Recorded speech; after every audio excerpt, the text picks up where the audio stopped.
Oke guys, ketemu lagi sama gue Kira dan saat ini gue mengundang Riva. Kalau kalian yang udah nonton video gue nih yang part time lu pasti lihat Riva. Dia yang kerja di Supermac ya. Iya. Nah, Riva ini ternyata dia tuh anak scholarship dan scholarshipnya itu cukup unik karena gue tuh nggak tahu dan nggak expect ada scholarship yang kayak begitu. Scholarshipnya tuh namanya apa? Nama scholarshipnya itu Stepping Stone Scholarship. Nah, itu scholarship apa itu? Jadi ini scholarship dari UL-nya langsung, University of Limerick. Cuma itu khusus buat fakulti Irish World Academy. Dimana Irish World Academy itu lebih ke fakultas seni, dimana ada kayak seni tari, seni kayak festival, terus ethnochoreology itu dimana itu jurusan aku, terus ada etnomusikologi tentang seni-seni gitu. Jadi beasiswanya lebih ke menjurus untuk Irish World Academy-nya itu sendiri. Nah, lu tadi jurusan lu jurusan apa?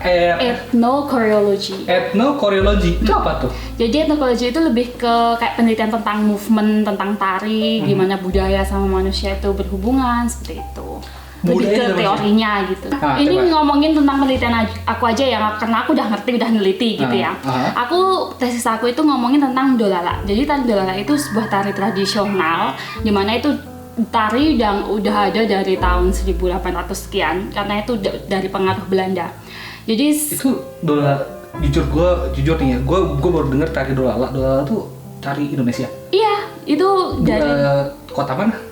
dia Purworejo. Oh. Pertama kalinya di Purworejo itu dapat pengaruh dari Belanda. Jadi kostumnya kalau kalian lihat itu kostumnya seperti kostum Belanda, pakai topi, pakai kayak seragam Belanda, ada ininya kayak ada tagnya gitu. Tapi kayak gerakannya kayak apa tuh? Nah, gerakannya juga jadi gini, penelitian aku itu kayak membandingkan antara gerakan yang awal di mana itu terlahir sama gerakan yang sekarang. Karena seperti kita tahu, seni pertunjukan itu kan mereka mengikuti budaya. Maksudnya bukan budaya, maksudnya mengikuti perkembangan zaman. Misalkan pada saat zaman itu penontonnya misalkan cowok belum pada saat itu tuh belum semenarik, bisa dibilang semenarik sekarang. Oleh karena itu koreografernya atau pemilik grup ini mencoba untuk memodifikasi agar konsumennya lebih banyak, agar produk ini laku. Coba kayak gerakannya gimana, bisa nggak kayak contohin? Aku nggak bisa contohin karena, tapi gini, yang dari penelitian aku yang jelas, jadi dulu pertama kali itu kan dolala cuma ditarikan oleh cowok. Berkembangnya zaman mengiringi perkembangan zaman, sekarang cewek.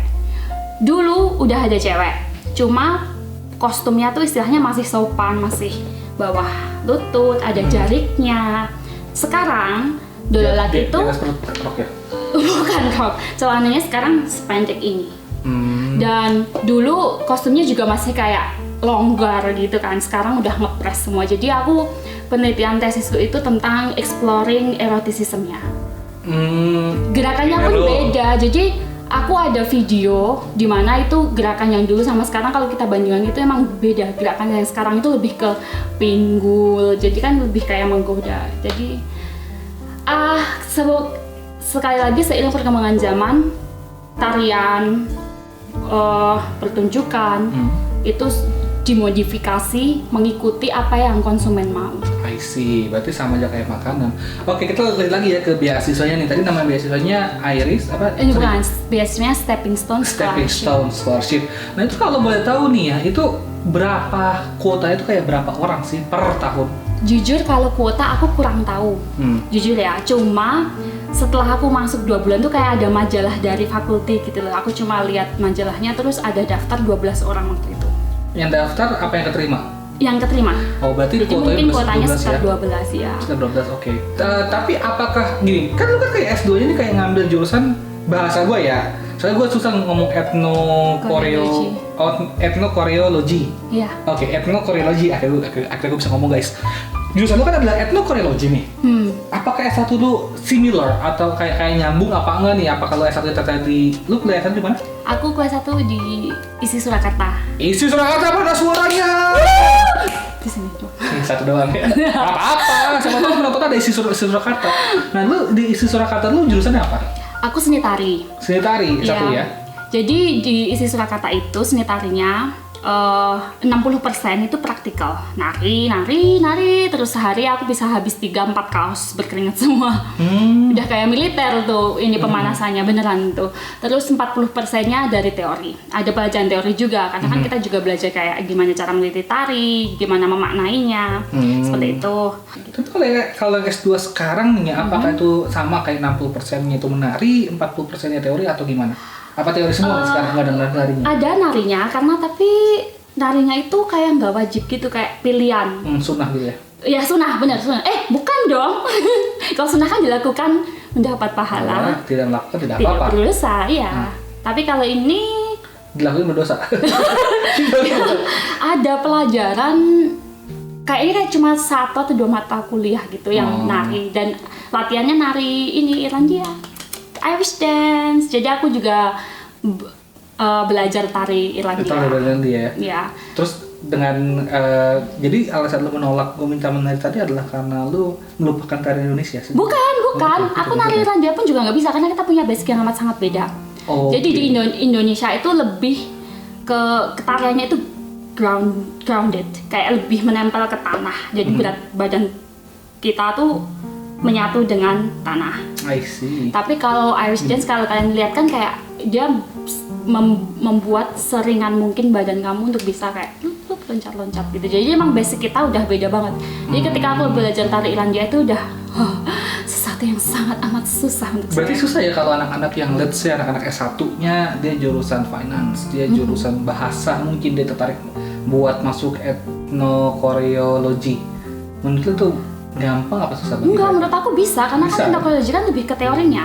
Oke. Asalkan kalian suka mewawancarai orang, suka meneliti sesuatu tentang tarian itu, of course you can do it. Oke. Next kita kembali lagi nih ya ke konteks ke beasiswa di beasiswa Stepping Rock.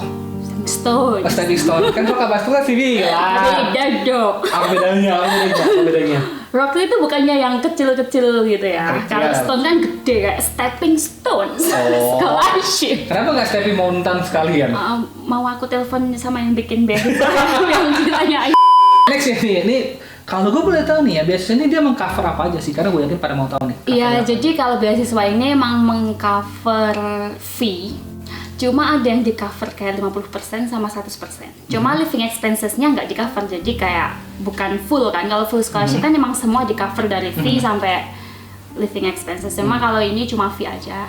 Fee-nya aja ya? Dan saat itu alhamdulillah aku dapatnya 100%. Jadi 100%. zero. Ya aku bayarnya zero. Kalau boleh tahu berapa sih bayar untuk S2 jurusan etnokoreologi? Ya. Jadi misalnya aku harus bayar itu bayarnya 12.500. Tapi cuma nggak tahu kalau tahun Per year? ini ya. Per year. Cuma kalau pas aku masuk itu dulu 12.500.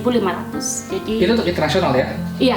Oke. Untuk lokal aku kurang tahu. Mungkin nggak tahu. Mungkin 5.000. 5.000, 6.000. Ya mungkin karena Ini ya FYI aja ya buat lu pada nih ya. Di sini kalau internasional tuh lebih mahal kayak jurusan gua aja nih ya. Gua tuh kayak kalau internasional dulu itu bayarnya sekitar 17.500, tapi kalau lokal cuma 9.000. Jadi bedanya emang jauh. mahal banget ya. Ya orang mereka dapat duit dari mana lagi? Iya. Kita. Dari kita. Terima kasih Kita lah, tuh ya. penting loh di sini. Apa yang penting? Kita penting. Iya, maksudnya international students. Iya, Penting bagi si orang sini. Iya emang penting. Emang Kan bayarnya lebih. tapi ya gimana lagi, itulah dinamika perkuliahan dan sekarang nggak cuma di Irlandia tapi hampir di seluruh dunia. Kalau gitu berarti dia cuma fee untuk biaya kuliahnya aja, pesawat nggak di cover ya? Enggak. Tempat tinggal juga nggak di cover kan ya? Enggak. Oke, tapi kalau untuk persyaratannya sendiri, pra-nya nih ya, ini gue ngomong pra sebelum lu mulai kuliah. Persyaratannya itu apa ya? Apakah lu harus let's say kayak jurusannya harus sama, habis itu kayak IPK-nya berapa, IQ lu goblok apa pinter gitu ibaratnya, coba gitu. Jujur sejujur-jujurnya aku kurang terlalu paham sama kayak IPK-nya harus berapa, terus apa lagi? Goblok apa pinter? Sama jurusannya sama atau enggak, aku kurang paham ya. Jujur aja aku dulu itu ngerti beasiswa ini tuh aku nggak baca webnya. Beneran aku cuma kayak kan di short course Indonesia itu kan kayak Short Indonesia itu iya. itu website Itu kan website yang kayak kita bisa nyari jurusan apapun gitu kan. Dan saat itu aku kayak nyari jurusan tari yang teori. Aku nemu 17 kampus di seluruh dunia. Ada yang di Belanda, ada yang di Kanada, ada yang di US. kayak aku bener-bener nyari satu-satu gitu kan. Sampai akhirnya aku konsultasi sama dosen aku yang GEC. Namanya Pak Pramutomo, aku konsultasi sama dia. Dan dia tuh gini, oh aku kenal nih sama salah satu dosen yang di kampus ini, yaitu UL ini. Dia udah kenal sama namanya Dr. Catherine. Terus ngepasin nih sebulan setelahnya itu ada kayak ini loh kayak promo kampus itu loh, apa sih namanya? Kayak promo kampus ada, misalnya udah banyak kampus terus Expo maksud lo? Ya kayak Expo. Nah, Expo gitu kan? Ada Expo gitu, dan terus ngepasin nih setelah aku ketemu sama Pak Pramutomo itu, oh aku ada sih salah satu kenal nih. Terus Pak Pramutomo ngasih aku kayak kartu namanya Liam Ryan. Nah Liam Ryan itu kayak international students-nya yang ngelola gitu. Kapan lo ketemu tuh Liam? Oh Liam Ryan itu. Pas lagi makan itu ya, yang pas lagi diundang closing. Oh ya. Itu Liam. Tuh jadi terus aku ketemu dia di Bandung. Ketemu dia orangnya baik, ngerangin semuanya. Oh ya ada beasiswa nih, bla bla bla bla bla bla. Terus aku juga kontak ke dosen Dr. Catherine-nya itu, di mana Dr. Catherine ini dosen etnologi, bahkan dia kayak ini loh yang kayak ketuanya gitu. Jadi lu dapet info beasiswa ini langsung dari expo-nya tuh ya? Iya. Langsung dari study expo-nya iya. ya? Oke. Jadi beneran kayak aku jujur aku kayak nggak baca syaratnya harus apa, itu nggak kayak ya udahlah. Tapi kan ada kayak ya kan daftar kan kayak ngirim dokumen kan? Iya kalau itu nggak tahu, tapi maksudnya aku tuh nggak ngerti kayak IPK-nya harus berapa kayak gitu tuh nggak tahu. Tapi kalau dokumen apa aja yang lu kasihkan ke untuk aplikasi beasiswa ini? Yang jelas CV, terus motivation letter, terus transkrip yang ditranslate semuanya. Ijazah, terus itu sih. Ya doang. IELTS of course. IELTS ya. Ya. Minimal berapa? Tahu nggak? Minimal 6,5. 6,5. Terus ada ini juga kayak ada wawancara. Cuma waktu itu nggak video kok, kayak cuma telepon doang gitu. Oh jadi mereka nelfon lo? Dr. Catherine-nya itu. Pakai HP apa? HP. Bukan Zoom ya? Bukan. Oke. Kayak yang bayar siapa? Itu beneran random. Yang bayar tuh lo apa dia? Bayar apa? Yang bayar roamingnya siapa? Itu kan bayar roaming. Nggak tahu ya. Emang bayar ya? Iya. Ya nggak tahu. Yang penting aku dapat ya udah diangkat aja gitu. Nomor dari luar pokoknya gitu. Oke. Terus ada juga aku dikasih tugas sama Dr. Catherine itu tugas kayak bikin summary. Jadi aku kayak dikirim banyak artikel, disuruh bikin summary. Mungkin karena dia pengen ngerti kayak kemampuan summary aku kayak gimana atau kemampuan bahasa aku kayak gimana gitu kan. Terus aku daftar dan selang 1 atau 2 hari aku langsung dapat pengumuman. Tapi pengumumannya itu unofficially, jadi kayak Dr. Catherine itu cuma ngirim email kayak Riva selamat ya, ini unofficially kamu udah keterima stepping stone 100% gitu. Terus officialnya apa? Aku jujur aku nggak inget kalau udah pernah dapat official, sumpah. Oke. Tapi maksud kalau seandainya jarak nih ya, kita ngomongin jarak dari lu apply atau kan ya jarak dari lu dapat informasi ini dengan lu mempersiapkan dokumen kayak kan IELTS kan lu harus ujian kan ya? Iya. Apakah lu ujian itu sebelum lu tahu ada beasiswa ini atau lu ujian setelah lu tahu ada beasiswa ini? Jadi aku kan emang dari lulus SEC itu 2017. Jadi aku kerja di insurance company 2 tahun. Selama itu aku persiapan, cuma kan ngerti sendiri kan, maksudnya kalau kita kerja full time, aku kerja itu dari jam 7 sampai kayak jam 6. Itu terus aku pulang, mandi, makan, belajar IELTS selama 2 tahun, kayak capek banget. Jadi emang aku udah ada rencana buat ambil IELTS, cuma kan karena kita bagiku uang 3 juta itu banyak, jadi aku nggak berani langsung ambil gitu. Aku cuma mau ambil IELTS ketika aku siap, dan pada saat itu aku kayak belum siap. Tapi stepping stone-nya udah kayak ini, kamu harus ambil sekarang karena kalau enggak udah ketutup. Ya udah jadi kayak aku mau nggak mau ambil IELTS-nya ya waktu ketika aku ngerti deadline-nya stepping stone-nya itu. I see. Terus nih kita kembali lagi ya kalau pembahasan ke beasiswa lu nih ya. Nah itu setelah lu kayak ada kewajiban nggak untuk pemberi beasiswa, kan kayak LPDP kan kalau lu harus pulang ke Indonesia nih ya. Kalau lu ada nggak kewajiban apa kalau harus pulang ke Indonesia atau lu harus ngajar nari dan segala macam, ada nggak? Atau nggak ada sama sekali? Jadi lu dapat beasiswa, dibayar kuliah, lu kuliah lulus udah kelar, that's all? Nggak ada. Betul jadi aja? Iya, dapat beasiswa udah 0-0, that's all ya. Bagus dong. Terus pasti nih bakal ada pertanyaan juga deh kayak Kak Riva, kalau nggak gue pura-puranya sebagai ada-adaan nih kan, Kak Riva, kayak bisa gitu kan nggak? boleh Karifa. Iya, Dek. Oh, lu mau yang ada tingkat yang ini kayak Karifa. Kan dia bilang, Karifa kamu terus gimana dong hidupnya di sana kalau cuma dibayar kuliah, tiket pesawatnya gimana, akomodasinya gimana, makannya gimana, nah itu gimana jawabannya? Itu ya ampun, beli bukunya gimana, kuliah nggak pakai buku kalau lu pinter. Bener, ini ada buku. Nggak ada buku kan, emang kalau Bukunya pinter dikasih sama dosen. tuh. Terus Pergi perpustakaan. cuma ini aja online, PDF online apa PDF online, betul. Terus itu jujur ya kayak 1-2 bulan pertama aku di Irlandia itu kayak yang seperti hell. Bukan hell sih, kayak itu bener-bener masa aku paling struggle. Kayak masa paling susahku gitu. Bawa berapa? Hah? Bawa berapa waktu itu? Bawa uang berapa? Itu kan emang keputusan dari ini kan, persyaratan dari imigrasi kan berapa sih? 7.000 €7.000. 7.000 apa 8.000 itu pun uang dari kakakku jual mobil kan. Terus pertama kali datang itu yang aku pikir part time. Terus waktu aku pertama kali datang aku belum ada kamar. Aku numpang di orang Indonesia. Aku tuh di sofa selama 2 bulan. Okay. Karena waktu itu kan kamar yang tersisa itu harganya 600-700. Dimana kalau di ukuran Timerik itu terlalu mahal. Jadi istilahnya kayak kamar yang tersisa itu mahal-mahal. Dan ketika uangku 7.000, ada sih aku uang 7.000. Cuma kan ketika uang itu udah habis, udah kelar hidupku gitu. Jadi ya udah part time, terus aku nyari masih tidur di sofa. Ketika aku dapat part time baru bisa nyewa kamar sendiri yang 1 bulan itu dapat murah, alhamdulillah dapat 300. Kalau mau ya part time, cek YouTube gue yang part time, dia juga yang ngisi. Jadi ada lengkap tuh versinya. Pokoknya kayak bulan awal di Irlandia itu kayak yang kayak masa susah banget. Kalau sekarang makan aja bener-bener aku tuh makan itu, kamu ngerti ini nggak sih kayak pizza kecil di Lidl yang 50 sen itu buat makan siang aku karena saking ngiritnya aku. Nggak apa-apa, itu kan kayak motivasi perjuangan iya. Terus aku betul. Itu kan rumahnya orang Indonesia itu kan di city center. Dari city center ke kampusku itu sekitar 6-7 kilo mungkin. Aku naik sepeda padahal itu dingin dan saat itu aku belum ada uang buat beli jaket tebal kayak gitu.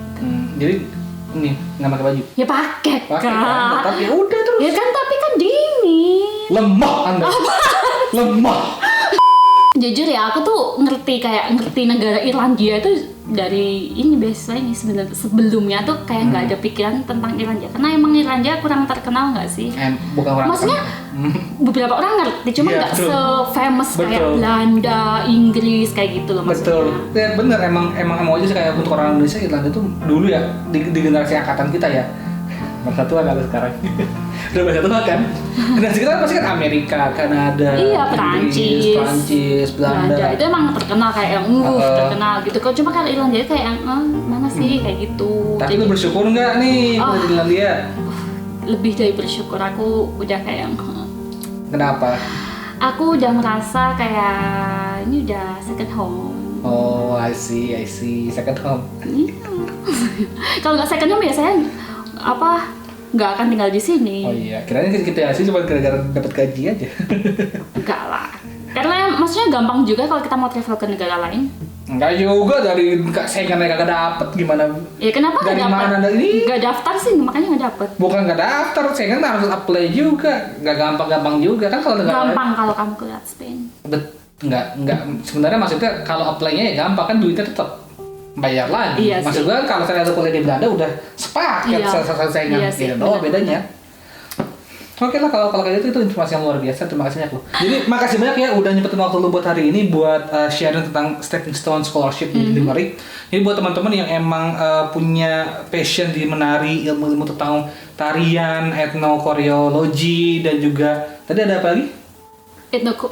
Etnomusikologi, terus ada festival. Iya itu tentang festival, musik dan tari. Iya sama ada beberapa lagi. Ada beberapa lagi ya. Nah itu langsung aja cari informasinya, cek aja kampusnya di UL, University Limerick, atau enggak mungkin coba di Google Stepping Stone Scholarship. Nah itu mereka akan memberikan kalian tuition fee 100% atau 50%, berdoa aja 100%. Cuman ya emang seperti yang tadi Riva cerita ya, dia tetap struggling untuk pergi ke sini, membawa uang pas-pasan. Oke, makasih banyak ya Riva waktunya hari ini udah share ke teman-teman semua. Akhirnya kita ada info tentang beasiswa jurusan seni ya. Tapi juga gue yakin banyak banget teman-teman kita di Indonesia itu yang memang tertarik di bidang-bidang seni.